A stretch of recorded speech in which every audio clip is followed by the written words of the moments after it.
I just want to do God's will. The kind of revolution that the world needs is a Christian revolution. If you want a miracle, you've got to expect it to happen. You're the recipients of God's grace and God's blessings, and you rejoice in that reality.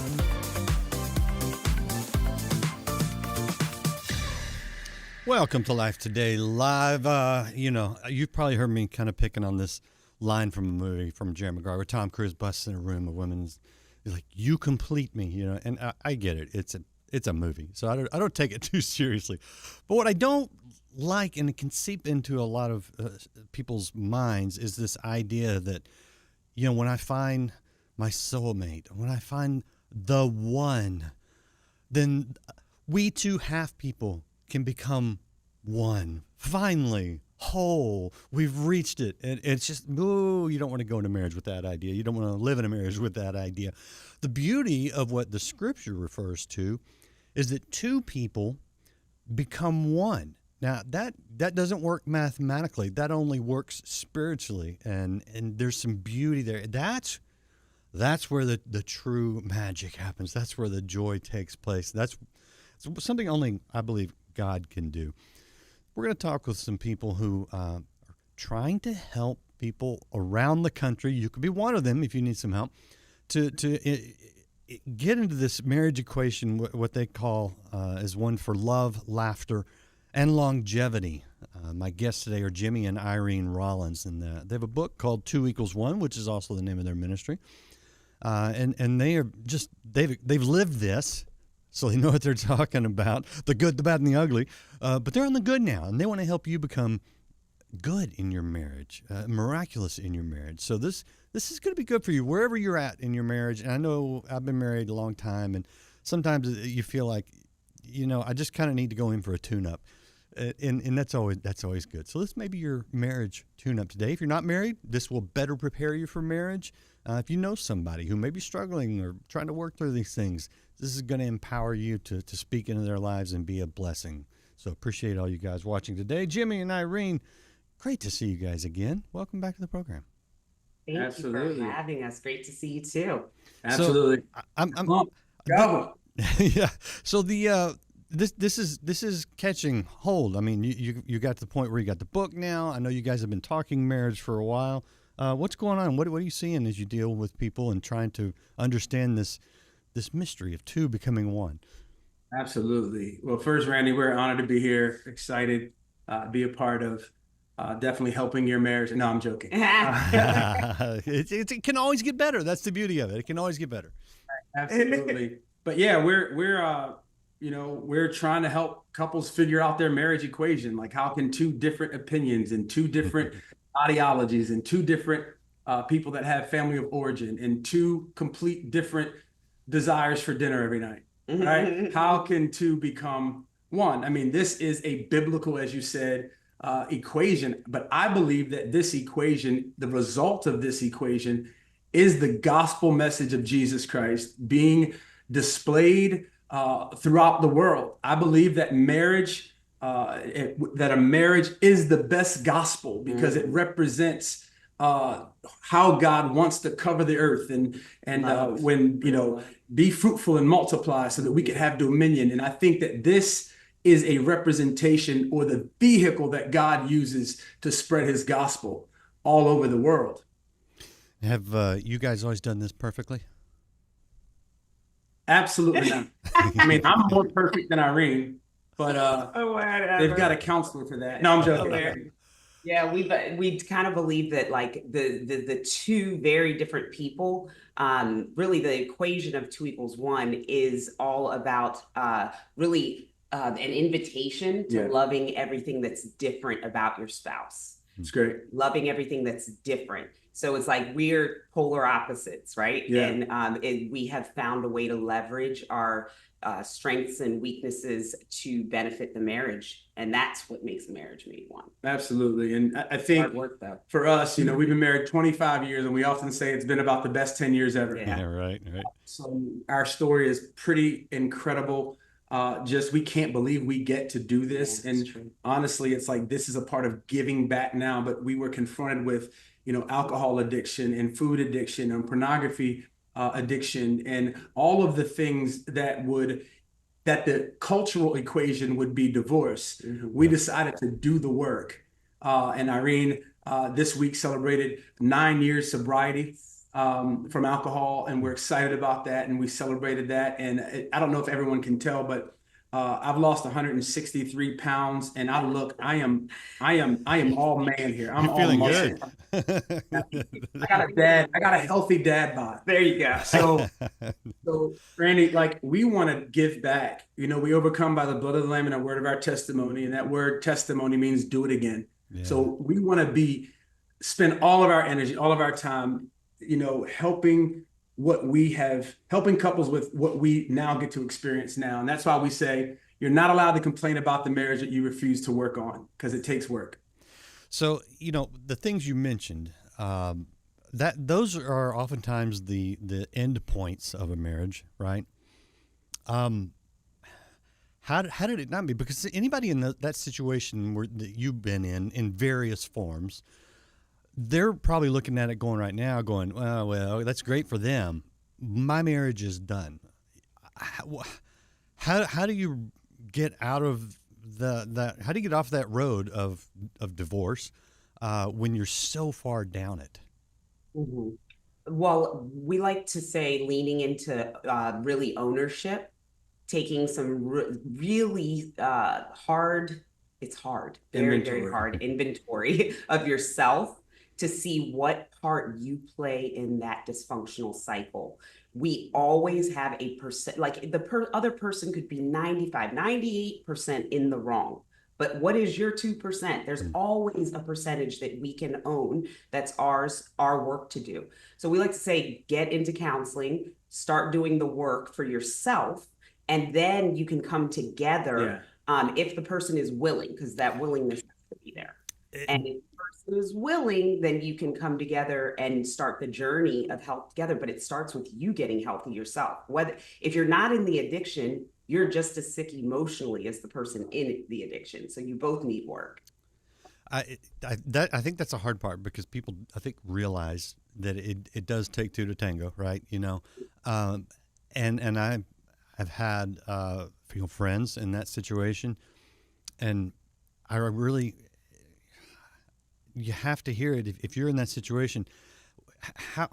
How critical is it? You just said it, but I think we have to drive it home. You can't necessarily fix the other person. You can only fix yourself. That has to scream loudly to anyone who feels like their marriage is bad. Did you get to the point where you're like, you know what, I'm gonna kind of turn over the marriage to God. I'm just gonna focus on me. Yeah, I think for me, because I was probably down the road 10 years ago of divorce. This is over. Yeah. So if you're listening, I can definitely identify with what you're going through and what you're dealing with. And one of the things that I was confronted with, well, I'll say two things in counseling while Irene was away at rehab, and I was just deciding to move on. The counselor said one thing to me. She said, if you leave, the healed Irene is not going to have the opportunity to really address the wounds that the sick Irene caused. Mm-hmm. Right? And then I think one of the things that Irene mentioned earlier is I had a friend say, Jimmy, you're never going to have the wife you want until you learn to love the wife you have. Oh boy. And let's say this with those two foundational kind of thoughts or ideologies being this, is that I 100% identify with the pain. Now, I'm not talking about physical abuse. I'm not talking about sexual abuse in a marriage or emotional abuse. I'm talking about issues that most marriages are cited for as irreconcilable differences. We don't agree on kids. We don't agree on finances. We don't agree on accountability.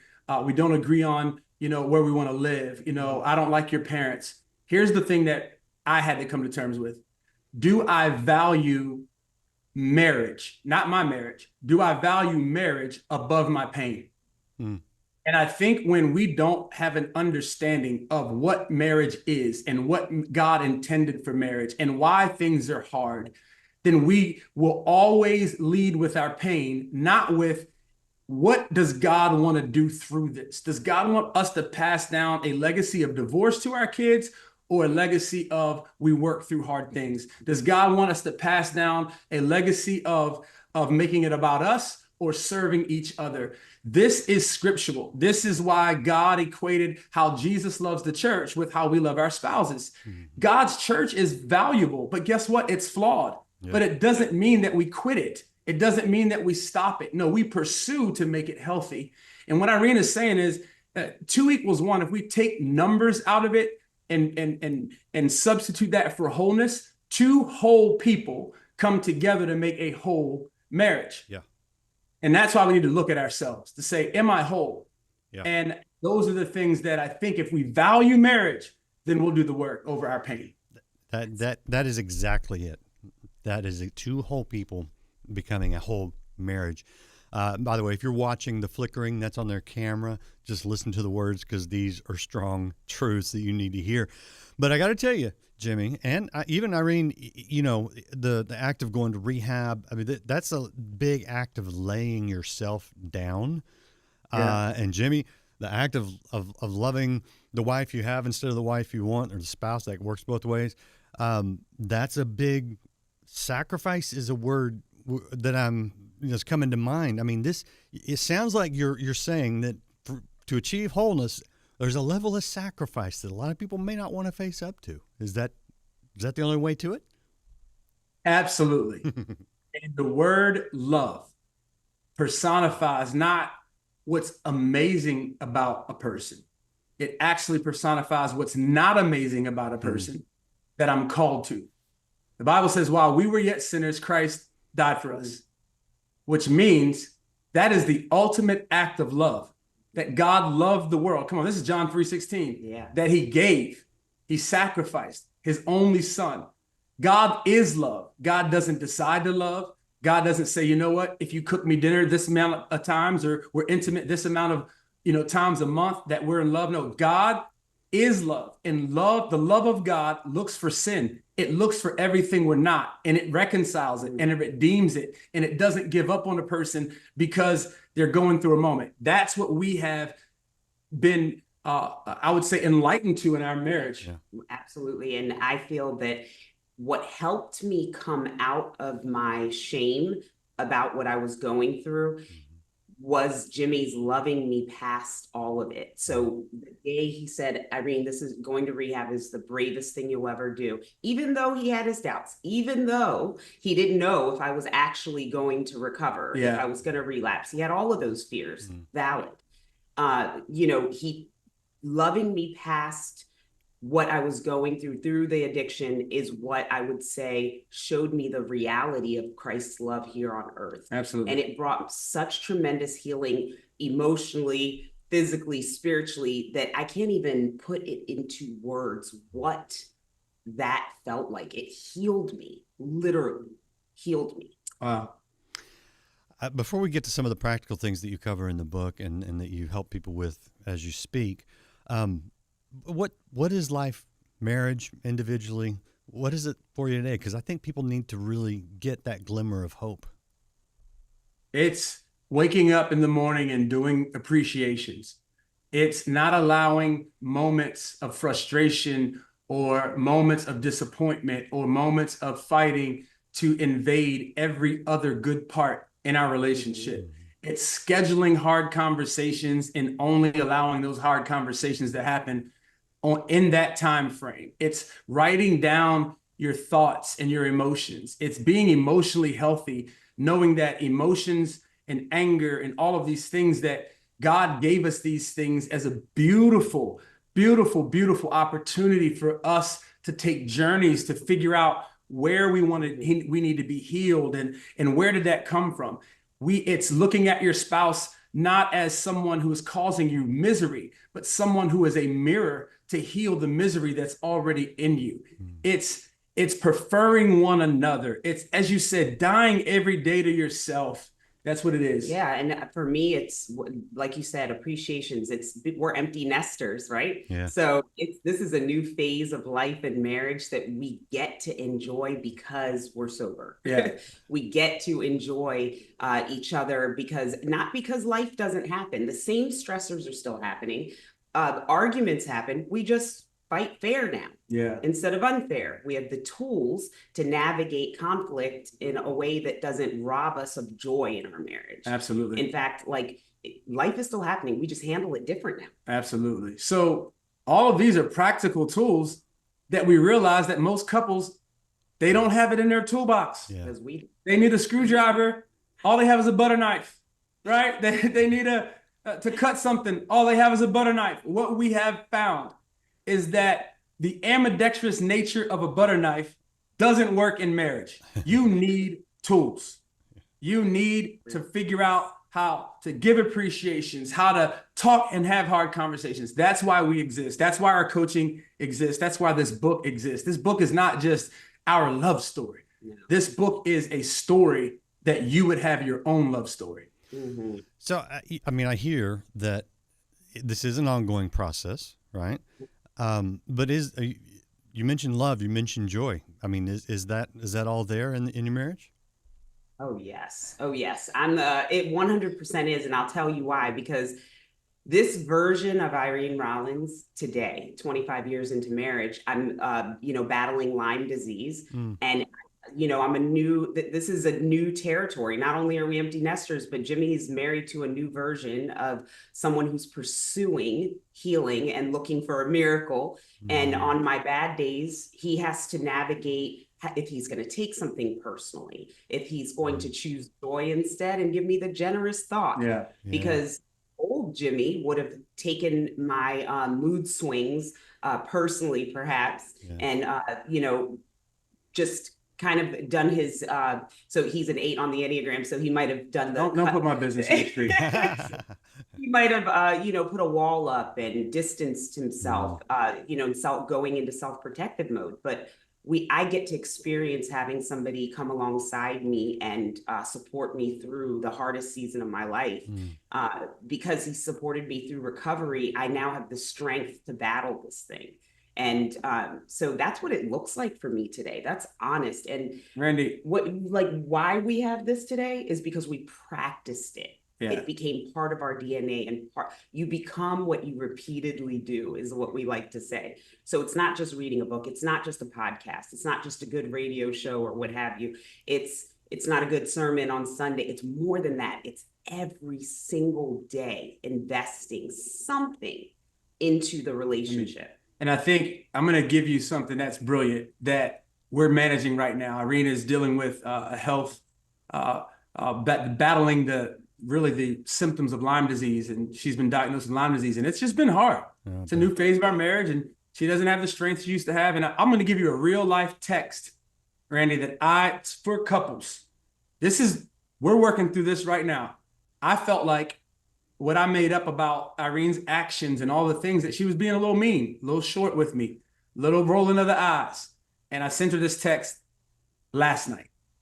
Hey, babe, I know that you were doing your best, but I just wanted you to know that it's a bit tough managing how to deal with the way you're coming across to me. I love you dearly, and I want to do my best too, but can you help me with doing your best to manage your facial expressions and such? That's real life. Mm-hmm. What was the response, Irene? Want me to read it? Yeah, go ahead. All right, let me read it. I will do my best to be more aware. I may ask you at a moment to show me what you're talking about because I need help becoming aware. I don't see what I am doing in this moment, so can you help me with that? I'm very sorry I am coming across that way. Not my intention to hurt you at all. I can see how you would feel, and this would be hard for you. I love you. I'll try harder. Real life. Wow. I didn't know to do that. That's real life. It is, and self-awareness is probably the hardest thing in life, I think, a lot of times. And I see several things there. One, I see honesty, but I also see gentleness and a reaffirmation on both your ends of your love. And Is that a part of what you call fighting fair? Because it's tough and powerful at the same time. Yep. We have a whole podcast on, you can go on YouTube, 2=1, and there's a whole episode is how to have a good fight. And, the Bible says be angry and sin not, which gives me permission to be angry, but it also gives me a mandate to how I display that anger. And we help couples with the tools. Yes, it's hard. Was it hard? Yes, that's a sacrifice. And I like to say, like, just like worship, like biblically, Old Testament, that you can't call something worship unless something is sacrificed. Well, you can't have true intimacy unless you're sacrificing something. So I'm sacrificing my attitude. I'm sacrificing my need to be right with a greater desire to be understood. Hard in marriage, die to yourself so that you can live in your marriage. Ouch. I feel that one. I have been, Right? My wife said to me in points of frustration years ago, I'm not going to be able to out argue. I just need you to hear me. Wow. I know, right? Because I'm that need to be right kind of guy. And it comes from a good place, I think. There is a part of it that's a good place in that we should want to be right, but better to understand your spouse than to demonstrate your own rightness, Absolutely. So, okay. I need to show people your website. This is 2=1.com, 2=1.com. And you can find out where Jimmy and Irene are traveling. They're speaking all over the place. You can join their monthly marriage coaching online if you need a little follow-up, a little more encouragement, guidance, tips. You can actually sign up and be with them online, and you'll get more real conversation just like this. You've got there's so much material here, and I'm watching the clock, but we'll give people a little more sample. You've got 3 daily habits, you say, that can help to revive your marriage, and I know we probably don't have time to go into all 3 of them, but what is one thing that someone can do that if they feel like they're just kind of treading water in their marriage right now? Sure. So we had to practice this. We believe in check-ins. Okay. So hard conversations is where we lived for a long time, and we were fighting unfair. So we couldn't even have a hard conversation unless we were in front of a counselor who was mediating the conversation. So what we did was for it to become habit, checking in on each other. We had check-ins really had to become a practice of, number one, check in with yourself first in the morning. How am I feeling? Where am I at? Check in with God. So that habitual thing of checking in with the Lord about, he sees and knows all our anxieties and things we're thinking of, and really taking that before him and communing with him in that regard. But then turning to your spouse and saying, hey, where are you at today spiritually? Where are you at emotionally? Just high level, easy things. 15 minutes of check in about your day at the end of the day. That made a huge difference in us being aware of where one another are, because then you can choose, maybe I won't bring this up right now because he had a hard day. It's that self-awareness, it's emotional intelligence. It's great. Marriage right now in our culture has really been devalued. I know you guys talk about legacy. You've mentioned, your children. Do you have grandchildren yet? Not yet. Not yet. No, that's coming soon. That's fun. My wife and I are just a little bit ahead of you. So, empty nesting and grandparenting, it's a lot of fun actually. So you have that to look forward to. But why, if someone's like, that sounds like too much work, or I just, I don't see the point. What would you say to someone who is struggling even with the value of marriage itself? Sure. I think I get hurt. Hurts are real, and pain is real. And what I said earlier, it's kind of like understanding, I had back surgery 25 years ago. And what the doctor told me, I think I want to encourage, let me be the marriage doctor right now. And he said, the pain of recovery often is far worse than the pain of the injury. And I think a lot of people are mistaking the pain of recovery for the injury. And it hurts. It's a process. It walks through, like we have to walk through it. Like if you think about it, God is a fan of the process, right? Yeah. Jesus could have resurrected in 1 day, but he did in 3, showing us his process. It wasn't an indication of a lack of power. It was an indication of the fullness of process. God could have created the heavens and the earth in 1 day, but he didn't. He did it in 6. And then he took a day off to chill. Like he literally said, I can go to sleep on this, even though it's not done. And I think many of us, we have anxiety and we have fear. We can't go to sleep. We're agitated. And I want to encourage those who are listening that, like, if it's not good yet, God's not done yet. He's in the middle of the process, and that I may know him in the power of his resurrection. But you can't know resurrection without fellowshipping with suffering. So do not mistake the pain of the injury for the process and pain of recovery. My husband can preach. Let me tell you. I was just, yeah. And, and that's great. That's a gift. But preaching it and actually doing it can be two different things, and I just appreciate the fact that you guys are doing it. What are you seeing as you go around, whether people are coming to you online or whether you're going to see people in person? What are you seeing in marriages? We're seeing a lot of pull and tug in terms of just, I'm right. Right to feel this way. It's a lot of me-centered things rather than we.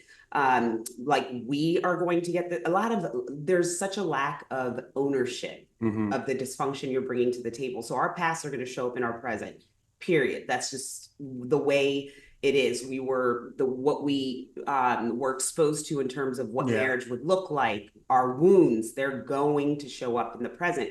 And here's the thing, we never know when they're going to show up because we don't know when the trigger is going to come.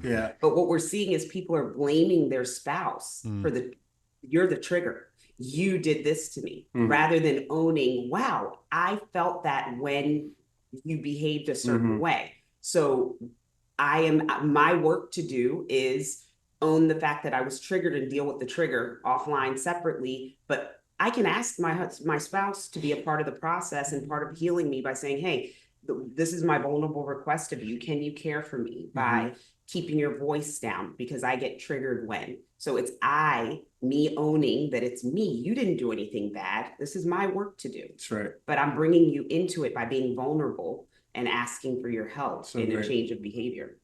Yeah. And people that are doing that, you seeing some healing in their marriages? Oh, 100%. Again, it takes time. And what Irene said is you become what you repeatedly do. Practice doesn't make us perfect. It makes things permanent. Yeah. And we had people not get married from being in our coaching. They were engaged and they decided, you know what? This is not the person that I think I want to do all this work with for the rest of my life. And we were actually loving that because that's great. That means you're going to go look for someone who's willing to do the work with you. Yeah. And we're eliminating, more divorces happening out there. No, and that's good. And I know we won't get into it because we're going to wrap it up. But in the book, they do talk about signs to know that that's not the person to marry. They also get into some things related to codependency, because codependency is not healthy either. So there's a lot, and and I don't. If you're watching right now and you're feeling a little overwhelmed, just know that it's really the acknowledgement of the complexities, the realities of marriage, not to scare you, but to equip you, to arm you, to say, yeah, you can do this, and here's how to better do it. And again, as Jimmy keeps emphasizing, it is a process. Marriage is an ongoing, active, living thing. And it can be beautiful. That's right. The hope they'll give you. All right. I appreciate you guys so much. Is anything you need to add before I let you go? I just want to invite whoever's watching, whoever's listening, that there is hope. And we want to help you walk through that. We have committed the rest of our lives to helping couples figure out their marriage equation. And we want to invite you to be a part of the journey. So check out the coaching. We give a free month for anyone who wants to sign up who's watching this particular broadcast. But we're excited to walk and do life with you. I love it. Appreciate you guys so much. visit 2equals1.com, pick up the book by the same name, and we can do this. The payoff is wonderful, people. I just got to tell you, I know we're talking about some hard stuff because you need to know that, but the payoff is beautiful and miraculous. So appreciate you guys being here. Hit share. We'll see you again next time on Life Today Live.